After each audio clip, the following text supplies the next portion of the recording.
Good morning everyone, good morning from Lucknow. এখন ঘড়িতে বাজে 5:40।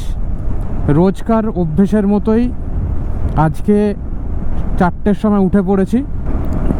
তো ওঠার পরে যখন সব কিছু করে নিচে এলাম তখন এসে দেখছি পুরো অন্ধকার। তাই এখনও পর্যন্ত সূর্যর দেখা পাইনি, কিন্তু আমি বেরিয়ে পড়েছি। এখন যাব হচ্ছে ফার্স্টে বাইকের তেলটা ফুয়েল আপ করতে। আমার ডান দিকে দেখো আমুলের ফ্যাক্টরি, বানাস ডেয়ারি।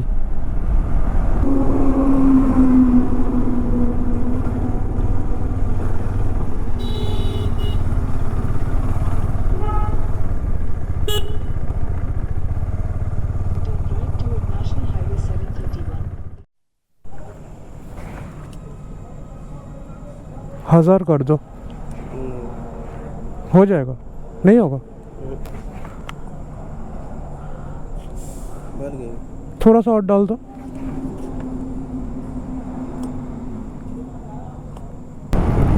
ফাইনালি পেট্রোল পেয়ে গেলাম।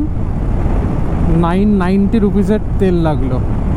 পূর্বাঞ্চল এক্সপ্রেসওয়েটা আমি ধরতে পারলাম না, তার কারণ হচ্ছে পূর্বাঞ্চল এক্সপ্রেসওয়েতে ওঠার আগে যে পেট্রোল পাম্পটা আছে সেখানে পেট্রোল ভরতে গিয়ে দেখি সেখানে পেট্রোলই নেই, যার কারণে আমাকে পূর্বাঞ্চল এক্সপ্রেসওয়েটা স্কিপ করতে হলো। আমি এখন নর্মালি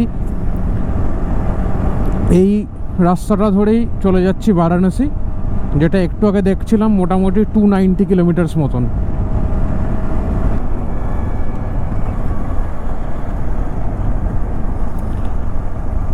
আজকের দিনের প্রথম টোল গেটটা ক্রস করলাম আর সুন্দর একটা সানরাইজ হচ্ছে। হ্যাঁ হ্যাঁ, তেল ফেল সব ভরা আছে। তা রাস্তাটা বিশাল সুন্দর দেখতে, বুঝলি তো? মানে পূর্বাঞ্চল যেমন বা পুরো ন্যাড়া ন্যাড়া মার্কা, ওর থেকে এই রাস্তাটা অনেক সুন্দর সিনিক আছে। তো অ্যাটলিস্ট আমার কোনো বর্ডাম আসছে না। হ্যাঁ হ্যাঁ, আমি একবার ভেবেছিলাম যে সকালের দিকে করব, তারা দেখলাম না তুই ট্রেনে আছিস, নেটওয়ার্ক লাগবে কি লাগবে না, ঘুমাচ্ছিস কি ঘুমাচ্ছিস না, ওই জন্য তখন আর করিনি। ঠিক আছে, আমার এখন হয়ে গেছে 130। ঠিক আছে, হ্যাঁ দেখি একটা তো ডি রুট নিলাম, যাই গ্রামের ভেতর দিয়ে। পুরানো স্কুলের বাচ্চারা সব হেঁটে হেঁটে সাইকেল নিয়ে যাচ্ছে, আর আমি দু সাইডে ক্ষেত, মাঝখানে সরু রাস্তা, তার মধ্যে দিয়ে বাইক চালাচ্ছি। ফিলিংই আলাদা ভাই। হ্যাঁ হ্যাঁ হ্যাঁ, ঠিক আছে। তোর তোর এখন কোথায় ট্রেন?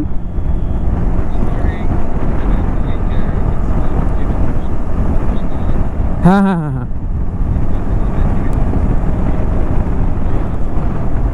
আচ্ছা আচ্ছা, ঠিক আছে। হ্যাঁ হ্যাঁ,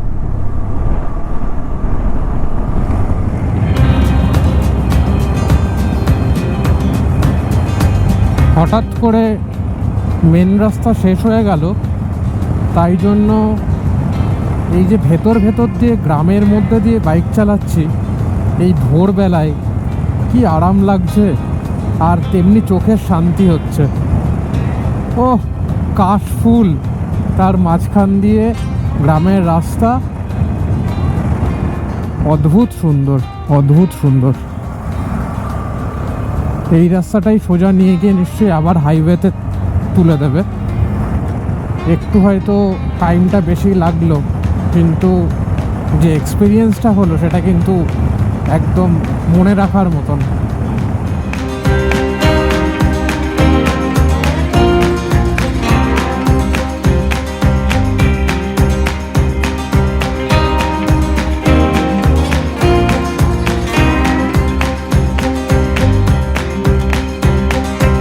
এই যে মাটির একটা সেদো গন্ধ বৃষ্টির জন্য যেটা হয়েছে,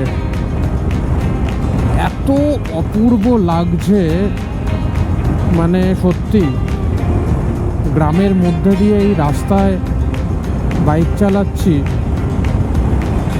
এত অপূর্ব একটা এক্সপিরিয়েন্স হচ্ছে সত্যি, মানে পুরো পয়সা উসুল। আর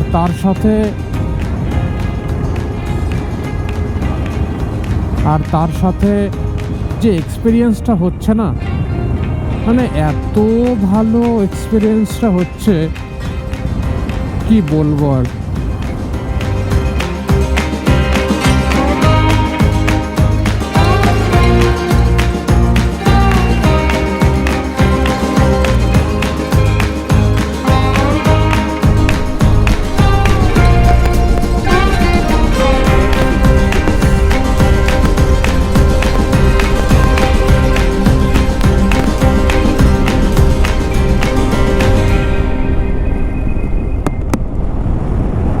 NH66, এটার ওপর দিয়ে যে কত কত বিখ্যাত জায়গা রয়েছে। একটা তো হচ্ছে বদলাপুর, যেটা দেখলে 66 কিলোমিটার খুব সম্ভবত, আর একটা হচ্ছে জনপুরটা আমি যদি খুব ভুল না বলে থাকি, আমার মনে হয় জনপুরটাই কিন্তু ওইটা যেটা গ্যাংস অফ ওয়াসিপুরে দেখানো হয়েছিল।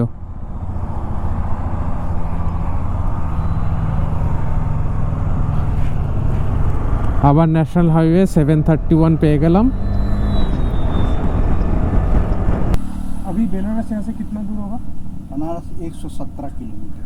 117। तो বেনারস এখনো 117 কিলোমিটার বাকি।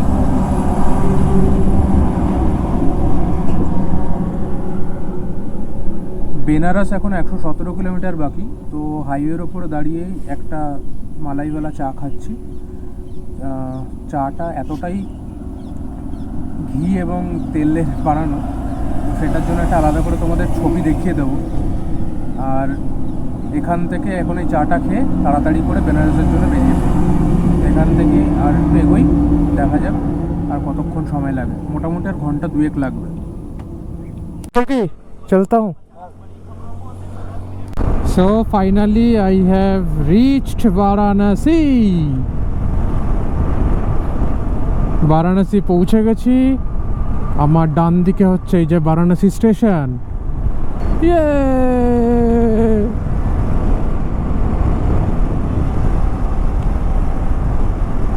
আফটার 2014 আমি ডিসাইড করলাম যে বেনারসে স্টে না করে আর 650 কিলোমিটার মতন বাকি আছে, আর যা সময় আছে হাতে তাতে পৌঁছে যাব। সেই জন্য বাড়ির দিকেই এগিয়ে যাচ্ছি। বেশ অনেকক্ষণই হয়ে গেছে বিহারে ঢুকে গেছি, ইউপি থেকে বিহারে ঢুকে গেছি। এখন সবেমাত্র ক্রস করলাম বিহারের কুদ্রা বলে একটা জায়গা আছে, সেই কুদ্রা স্টেশনটা।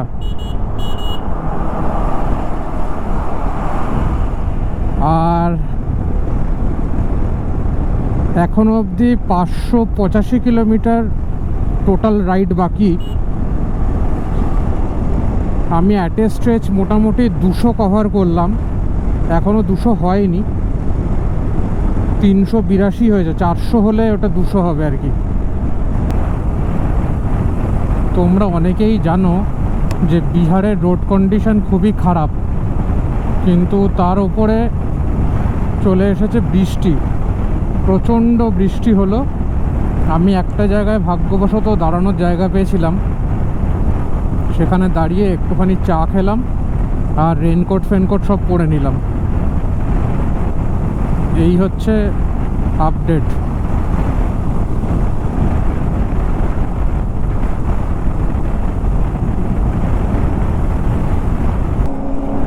ফাইনালি একটা WB05 এর মানে WB নাম্বার পেলাম দেখতে। আর কিছুক্ষণের মধ্যে ঝাড়খণ্ড ঢুকে যাব আমি, তারপরে গিয়ে ফুয়েল আপ করতে হবে।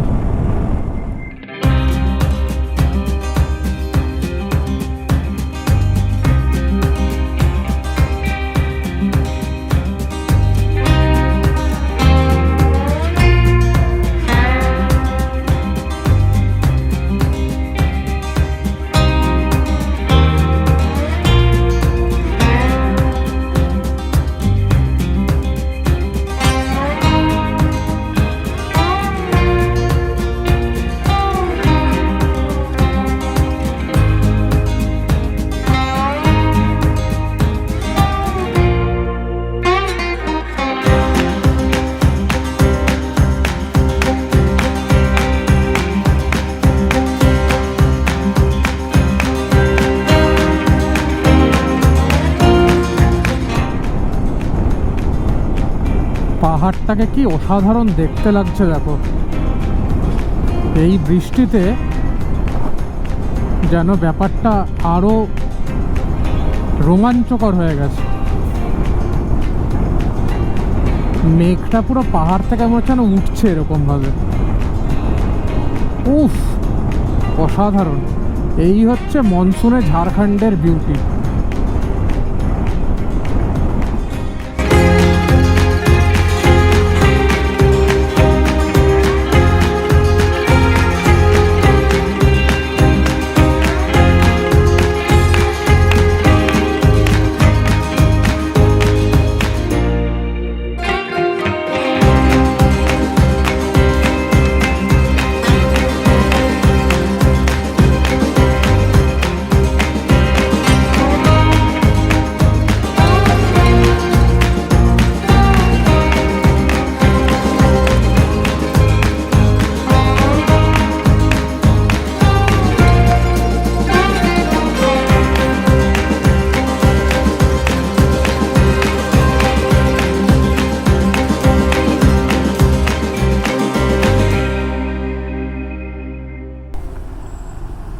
কালকে তো রাত্রিরে আসানসোলে ছিলাম, তো যথারীতি অমল হচ্ছে আমার রাইসে পড়াকালীন বন্ধু।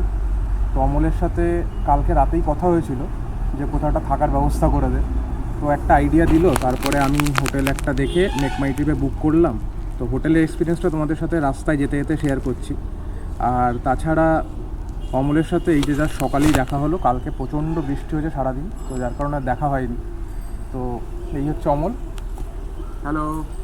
আর চলো এখন আবার বাড়ি ফেরার পালা, এখন আর লেট করা যাবে না, অনেক হয়ে গেছে।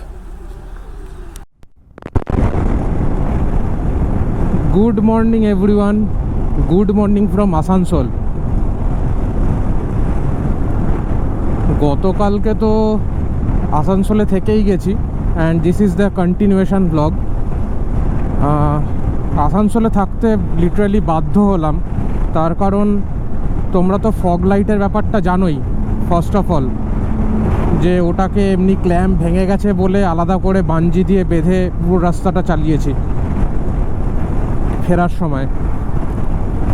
তো বাঞ্জিটা সবই ঠিক আছে, লাইটের সেট আপটাও ঠিক আছে। ব্যাপারটা হয়েছে যে এখান থেকে তারের কানেকশানটা গেছে কেটে কোনোভাবে, যার কারণে ওই ডান দিকের ফগ ল্যাম্পটা আর জ্বলছে না। তো একটা সাইডে শুধু লাইট জ্বালিয়ে পুরো রাত্রির বেলাটা রাইড করা, ওরকম বৃষ্টির মধ্যে অসম্ভব ব্যাপার ছিল আমার পক্ষে। মানে আমি হয়তো করতে পারতাম, মনের জোরে করতে পারতাম, কিন্তু ওটা খুব রিস্কি হয়ে যেত, যার কারণে আমি আর সেই রিস্কটা নিইনি। কারণ পুরো রাইডটা এত ভালোভাবে কমপ্লিট করার পরে যদি শেষ মুহূর্তে গিয়ে কোনো মিসঅ্যাপ হয়, তাহলে সেটার কিন্তু কোনো ক্ষমা মার্জনা আর থাকবে না। যার কারণে আমি ভাবলাম যে বুদ্ধিমানের কাজ এটাই হবে যে আসানসোলে একটা হোটেল নিয়ে থেকে যাই। আর তার সাথে উপরি পাওনা প্রাঞ্জল আমাকে অনেকবার বলে বলে বলে বলে ইনসিস্ট করলো যে ভাই তুই আসিস না। ও আমার সাথে কন্টিনিউয়াসলি ফোনে কন্ট্যাক্টে ছিল। ও আমার সাথে কন্ট্যাক্টে ছিল। তো আমি ওর কথাটাও দেখলাম যে ও ভালো কথাই বলছে। আর বাবাও ফোন করলো, বাবা ফোন করে জিজ্ঞেস করলো, তো আমি বৃষ্টির কথা বলাতে বাবা বললো যে দেখ দরকার নেই, তুই রাত্রিবেলাটা আসানসোলে থেকে যা। তো যার কারণে আমি আসানসোলেই থেকে গেছিলাম। আর প্লাস পয়েন্ট ছিল হচ্ছে এই অমল কিন্তু আমি কালকে অমলকে যখনই আসানসোলে আসার পরে ফোনটা করলাম যে ভাই এরকম এরকম অবস্থা, ও সঙ্গে সঙ্গে আমাকে বলল যে তুই এখানে থেকে যা, থাকলে আমাকে জানাস। তো যথারীতি ওই জন্য সেই ডিসিশনটাই নিলাম। পৌঁছে গেলাম দুর্গাপুর টোল প্লাজা। এই কারণটার জন্যেই গতকালকে রাতে আর ট্রাভেল করিনি।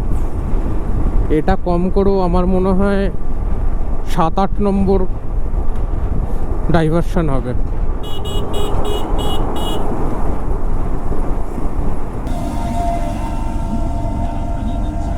এই just Dankuni toll plaza cross করে দাঁড়ালাম। এখন একটা চা খাচ্ছি, আর এখান থেকে যেটুকু সময় লাগে তার মাত্র 20 কিলোমিটার বাড়ি। হ্যাঁ,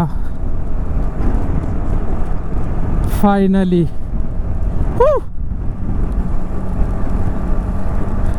আই এম ব্যাক। তবে বৃষ্টি আমার পেছন ছাড়েনি। Now I am accustomed with it. আমার কিচ্ছু যায় আসে না। আর